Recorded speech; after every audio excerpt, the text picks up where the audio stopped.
This is Empowering Women Everywhere. I am your host, Nan Gill, and today our guest is Marianne Sciucco. She is a registered nurse and an author, and she is one of the original founders of AlzAuthors, which is a global community of authors sharing their personal Alzheimer's and dementia stories to light the way for others. Great to have you here, Marianne. Thank you so much for inviting me, Nan. Well, we're very anxious to hear about some of the work you've been doing and some of the plans you have for the future. So, tell us a little bit about your books to begin with. My first novel is called Blue Hydrangeas, an Alzheimer's love story, and I wrote it based on a couple I met in my work as a registered nurse. It was a local couple, and she had come into the hospital with a fractured pelvis and ended up in the rehab unit, and my job was to set up the discharge plan, which was for her to go to an extended care facility until she was able to walk and to return home. And she was a very lovely woman, very pretty, but confused. And she was funny because she would say to me, "Oh, I'm so confused, I'm so mixed up." And that ended up being a line in my book.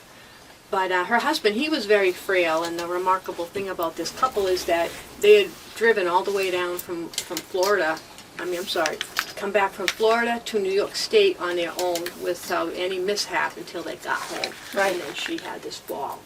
And so they became the characters in my book, Jack and Sarah. And it's based on a lot of other people that I met in my work. So basically your work as a nurse put you in contact with people that had Alzheimer's or dementia? Every day. And, every day. So you actually drew from all of the experiences you had. Yes. And wrote the book on dementia. And wrote this book, which is told from the male caregiver's point of view. Okay. Which was a little more unique because most people think caregivers are women. But there are a lot of men who are caring for their spouses, too. And right. I wanted to tell it from his perspective. Yeah, it's very prevalent in the U.S. at this time. Oh, yes, 5.8 million. There's 5.8 million? People who have Alzheimer's and dementia. So the way I look at it is every one of them has at least one person in their life who cares. Right. And we know that that's a small number because it's exponential. Most people have many people who care, even if it's a professional person or a caregiver. So millions of people are affected by this disease, and it's only going to grow. Now, have they done any research as far as things that can help when you do have Alzheimer's? Well, there's a lot of research out there, but there aren't any, magic cures. There's no magic pill or anything like that. Some people might like to say that they have found that, but it's not really well documented. So basically for people to take care of themselves would be to follow a very clean diet. Right. Eat healthy, just as you would like for heart health. A heart healthy diet is good for the brain as well. Try to avoid a lot of processed foods. Right. And use things in moderation. So when it comes to like alcohol and sweets and all the things we like to treat ourselves with, that should really be done in moderation. And stick to more of a Mediterranean diet is helpful. Right. Lots of protein, chicken, fish, vegetables, fruits, whole grains. I heard that berries were good for you. Berries too. are excellent. Blueberries, like a miracle food. It's a superfood, so that's good to eat a lot of blueberries. Okay. All right. Now, tell us a little bit about AlzAuthors. Well, AlzAuthors is an organization that I founded with two other women who had also written books about Alzheimer's. We did not know each other.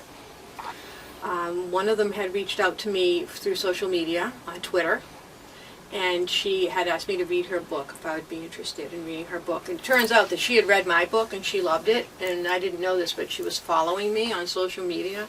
She said she was stalking me and learning from me on how to publish and market a book. So I agreed to take a look at the book, and it was wonderful. And that book is called Alzheimer's Daughter by Jean Lee. So she was my first partner. And it's very difficult to market a book about Alzheimer's disease. Yeah. I was running into some issues with that, and so I had the idea maybe I should recruit some other people who have written similar books to see if they want to partner, and we can help cross-promote each other's books and raise awareness of Alzheimer's and dementia. So she was the first person I contacted, and she jumped on board immediately. And I said, do you know anybody else? And so she knew another woman whose book she'd read, Somebody Stole My Iron, Vicky Tapia. And Vicky was invited to join us, and she was a little skeptical at first because she thought, well, why do I want to help promote somebody else's book? It seemed counterintuitive. But we explained that it's not like that at all, because people who are looking for these kind of books, number one, they might want to read more than one book. Right, exactly. And yeah, and maybe this book isn't the right one for them, but they might like somebody else's book, and at least we made sure that they got something. Right. Well, you have 3 people working for a common cause. Mm-hmm. You're going to have exponential results. Exactly. And is that what you found? And that's what we found. And so we started building a little following, and we recruited 3 other authors to work with us as part of our management team. So now there are 6 of us. Oh, wow. That's a Yes, good we're scattered across the United States into Canada. I'm here in New York. One of my partners is in North Carolina, Ohio, Montana, Washington, and Toronto. And we worked together for years before we ever met. Everything is done through the internet. We work through Google Hangouts, have our meetings that way on our computers. Oh, cool. Yeah, so last year was the first time the 6 of us were all in the same place at the same time. And Which it is was where? Wonderful. We went to the National Caregiving.com conference in Chicago. Okay. And we had a table there. We had a benefactor who provided us with a table so that we could display AlzAuthors in our books. Oh, that's wonderful. And it was wonderful. Well, you have a lot of books I have a here. lot of books. We have over 200 books in our collection at this point. Wow. 200 authors. And this is a very small sampling of the books that I actually have. All of these books have been donated to me for my traveling library. And I bring it with me when I do events for AlzAuthors. So I did one at my local library. I'll be doing one at a college coming up. And I'm available to bring the traveling library and talk about AlzAuthors and what we do to care homes and other agencies that are caring for the elderly. Now, if someone wants you to come and give a talk, how would they get in touch with you? Well, they can just send me an email. Okay. And I obviously can only go within about a 1-hour radius Okay. of my home. But you have other people that... We have traveling libraries in North Carolina, Ohio, and one starting in Washington right now. Okay. So people could connect with that. And we'll be recruiting some of the authors to have their own traveling libraries as well. Because not everybody, but a lot of the authors are very active and they're doing events. So it's nice to talk about the books, and you can go on the website and look at them, but when people see them physically all together in one place with their beautiful covers and their message of hope, then it moves people, and they're excited when they look at them. Yeah. I'm attracted to the child's book there, I Smile for Grandpa. I Smile for Grandpa. This is one that was illustrated by my partner, Catherine Harrison, in Toronto. And she wrote another one called Weeds in Nana's Garden, which was based upon her experience with her own mother. And I don't have that book with me, unfortunately, but I do have this one. And we have other children's books as well, because children are often left out of the situation, although they are affected as much as anybody else. I'm sure if a loved one has dementia. It could be their grandparent, it could be a parent, because people young in their 50s now are being diagnosed, and maybe even younger, so it could be a parent. And if a parent is caring for their parent or loved one, that their attention is being diverted away from the child. Right. So children have a lot that they have to deal with when they're involved in something like this. So it's not really a good idea to try to protect them or shield them, because they're living with it too. And they should be involved where they Yes. feel that they can be a benefit and help. Yes, and children are very resilient and forgiving, so things that, maybe that seem odd are not odd to them. And parents and grandchildren can continue to have a good time together, even if there's dementia. Right. And they can just Google AlzAuthors and get in touch with- AlzAuthors.com. Yeah, we have a website. We have a bookstore, online bookstore. We've published 2 anthologies. One of the first year's blog posts and second year's blog posts. Every week we feature a new author Okay. on our blog. And we have a multiple of genres that are available. We have fiction, nonfiction, memoir, caregiver guides, poetry, children's books, young adult and teen books, which this is one of them, Dating the Ikigai from Kristen Lindsay Hager. She's got 2 books actually, because teenagers, like young children, they're involved as well. Right. It affects their life, so we have stories to help them in a gentle way, educate them about what's going on, especially in fiction. Fiction is an easy way to try to get a message across in a story form, where people are more amenable to reading something like that. Now, you also have these books on audio, correct? Some of the books are on audio. That's all according to the author. Right. All of my books are on audio, and our anthologies are on audio, and some of my partners as well. So if people are interested in audiobooks, they could definitely look at our books and see if See which the one they ones. want is available in Right. audio. See which ones are available. Yeah. Probably request one if they want it. You could ask the author, when are you going to put this in audio? That's right. It's that's not right. hard. I did it like 6 times, so it's not hard to make an audiobook. Now, you told me that you have met with the other people in your group in person a few Yes. times. You want to tell us a little bit about that? Well, last year we met for the first time in Chicago at a conference. It was very busy, and we didn't have a lot of time just for us. Right. So, and it was a short time. It was like a 3-day weekend, so it was like in and out, and everybody went back home. This year, we had a meeting in Florida. One of benefactors had a condo there and let us take the condo for a week. Oh, that was So nice. 4 of us were able to come this time. And we spent a week together, and it wasn't a vacation. We worked very hard because just the ideas and the energy were just bouncing from, the time we got up till we went to bed at night. So we came up with our plan for next year. We have a lot of really exciting things in store for our followers, and just the friendships that we developed.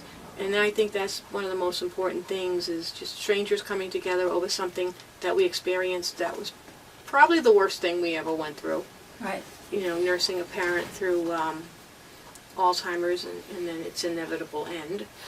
Many people get so immersed in their caregiving that they don't know what's going to happen when it's over.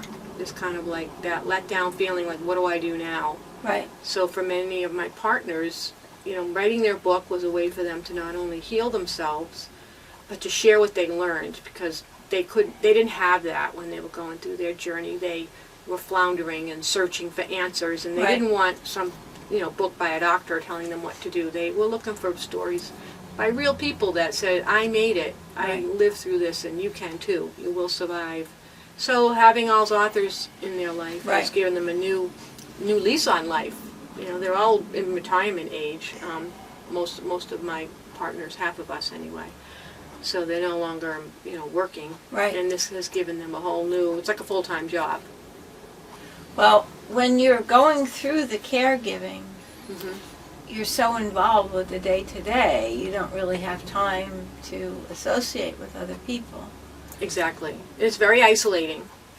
The internet and groups that you can find on the internet through Facebook or other places can be very helpful Right. to people, because you can vent and you can talk about your problems and your issues and your feelings in a safe place. Because a lot of people, even people that you're close to in your life, they may not understand what you're going through or be empathetic.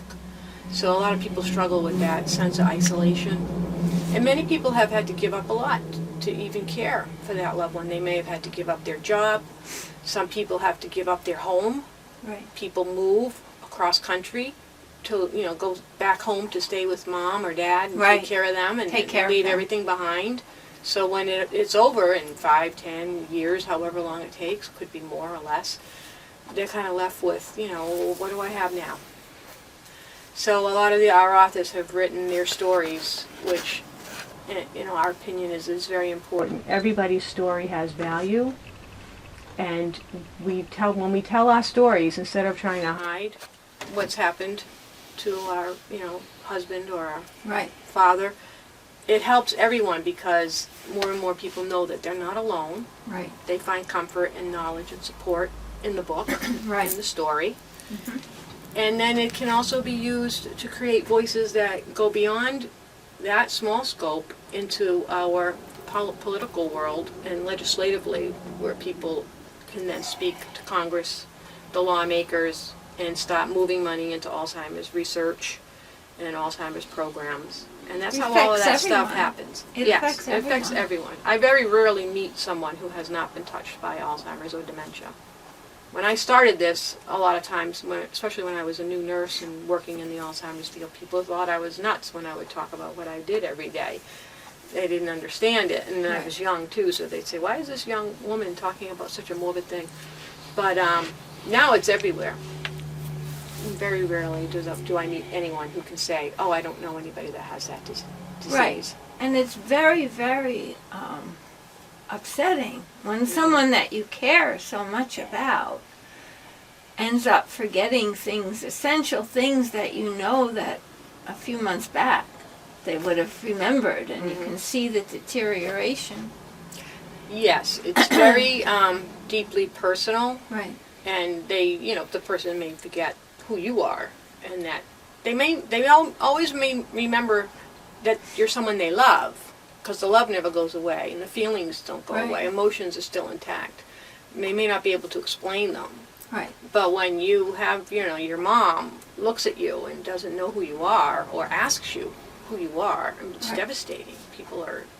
It rocks their world. So when you're in a situation of community with other people that are going through this and talking about how they've handled it. Well, that's invaluable. Right. People need to do more of that, and often people don't have time, or they don't know how, they don't know where to go to get assistance.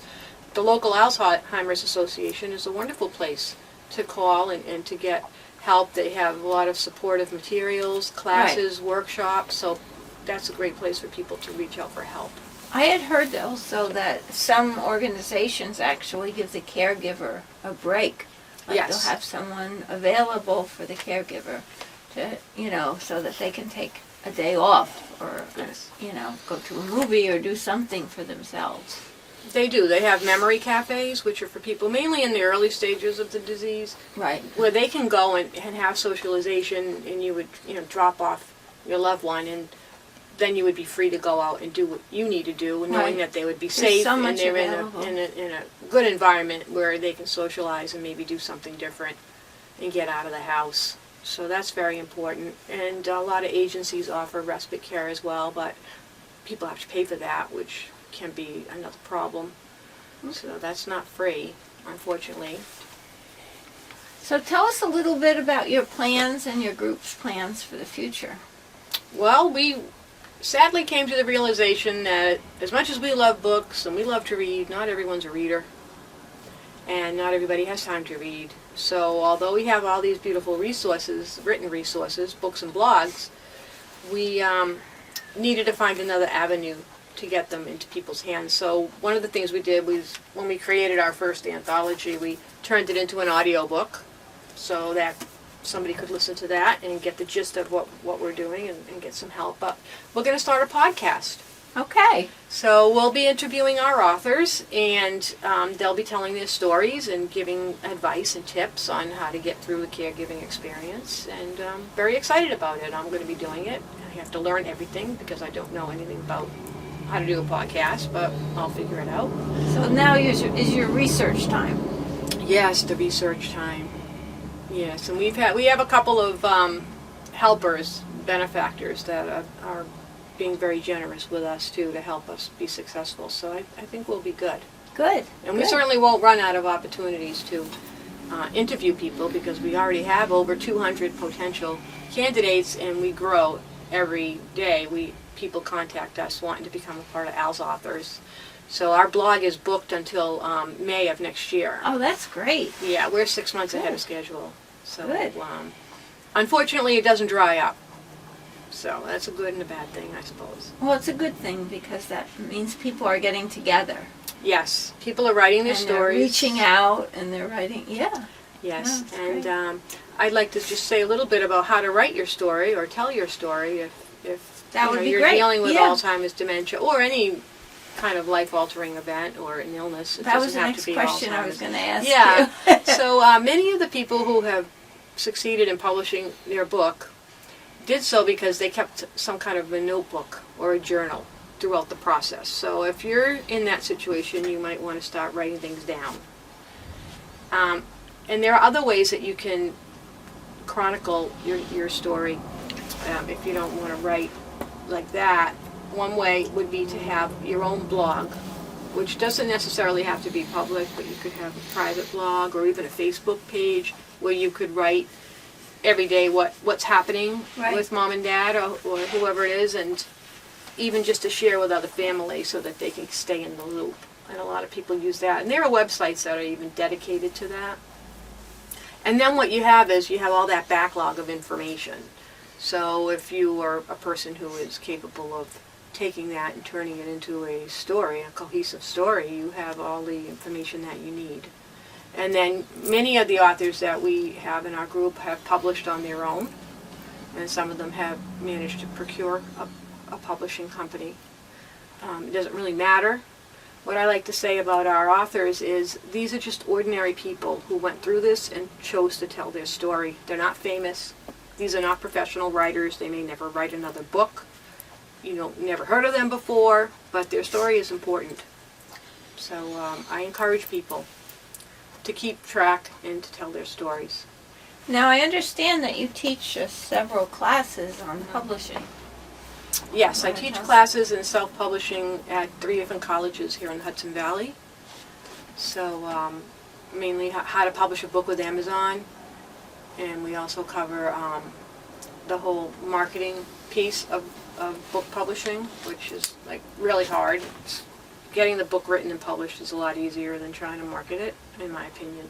So I teach classes on how to blog, how to do social media, how to create graphics for your social media and your blog, how to collaborate with other authors. Okay. That seems to be my expertise. And there's one more, maybe it's a 6-class series. There's going to be one on how to launch a book. Okay. That'll be the next one. So I'm pretty busy with that. There are a lot of people, just out in this area who are either writing or have written or planning to write a book of all kinds. So it's interesting. So can you give us maybe a little pointers on what you suggest as far as marketing? Because you said that seemed to be the most difficult part. Yes.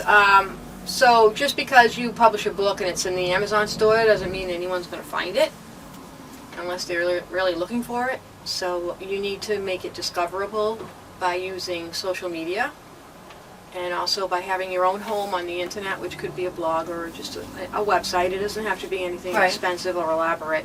It just needs to be your place on the web that tells people, who you are and what you have to offer and how they can get it.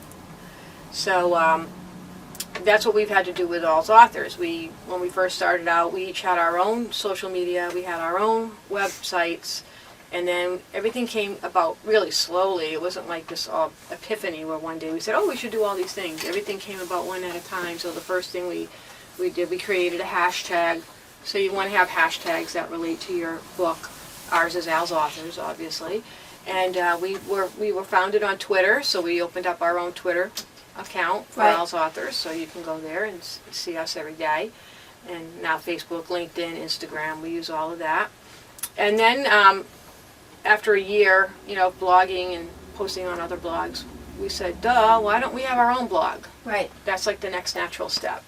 So the first month we did that, we published in June. We put out 5 posts a week for 4 weeks. Wow. Yeah, when we actually found all these people that were willing to write for us, and we had such a good time, we said, well, why don't we just keep doing this, but we'll do it once a week. So that was in 2016, and we're still going strong into 2020. Right. So that was a very successful endeavor. So, people can find us on our blog, on our Right. website, AlzAuthors.com. So if you had a book, you would want to have some kind of a website with your name, and it would tell people about you and your book. and where they can buy the book. Right. So that's pretty much what our website consists of. Cool. All right. Yeah. Very good. So I'd like to ask you, how do you see the other media, like film, TV, etc., magazines, dealing with this topic, and what is your feeling about that? I think that as more and more the stigma and the silence that is attached to an Alzheimer's diagnosis Right. is withered away. More and more people are getting out there with their stories, and so it's gradually coming into mainstream media and film, especially with the film Still Alice, which was a huge film when that came out, and the woman who starred in it, Julianne Moore, won the Academy Award. So that was a big one. And there are a lot of independent filmmakers doing documentaries where they actually go into people's homes and meet with them. One's coming up with Daphne Glover Ferrier, who I had the opportunity to meet, and unfortunately I don't remember the name of the film, but I can get that for you. And I just read yesterday of a man and his wife, because the grandfather had Alzheimer's. They did a photographic journey, and they went out and interviewed people, and they did beautiful photography. It's in Massachusetts right now, and that's kind of a traveling photo exhibit, which I wanted to bring to the Hudson Valley. And there's a lot of documentaries on PBS and things like that. And there's even music, because we found that music is very beneficial for people, especially in late-stage Alzheimer's, who are unresponsive, and they hear music or songs from their time, yeah. And it wakes them up, and they can even sing the songs. They remember the music. So there's a big effort in the music industry to provide music programs for people. Have you found that faith is important for people when they're dealing with these situations with Alzheimer's and dementia? Absolutely, especially if these are people who have been practicing faith throughout their lives. Often people in the midst of an Alzheimer's journey are in despair and may feel that God has forsaken them, and why are we going through this awful thing? Why is this happening to my mom or my dad or my husband? So faith can be a very important component, but the issue is that many times people don't have the freedom to practice faith anymore. They can't get to church. They can't bring their loved one. The loved one is not, can't sit through a service, right, or a mass or anything without being disruptive, and a lot of times people, they're embarrassed, so they don't want to bring that person, and they can't leave that person, so now they can't go themselves. And it kind of all ties into the issues of isolation and abandonment. Right. But there are many churches and religious organizations that are now offering services for people who have Alzheimer's and dementia. They offer a memory cafe. I've heard of that. Mm-hmm. And that could be something that would be going on during services, so that the caregiver could go to a service and know that their loved one was in a safe place, maybe even having some kind of their own service or whatever they could handle to do. And there's an organization called Clergy Against Alzheimer's that is an interfaith organization of many different professionals, some of whom are in AlzAuthors, and their mission is to help by using faith and using churches and synagogues and other places to support people who have Alzheimer's or their caregivers as well. So I really appreciate you coming on. Thank you so much for letting me come. All of your wonderful books and all that you're doing, and we're going to keep our eye out looking for your events. Yes, I have one coming up at Mount St. Mary College in February, where I'm going to tell the story of AlzAuthors and bring the whole collection that I have, and that's a fun time. And then my class schedule, which is on my website. Very good. Thank you. Thank you so much. Thanks for having me.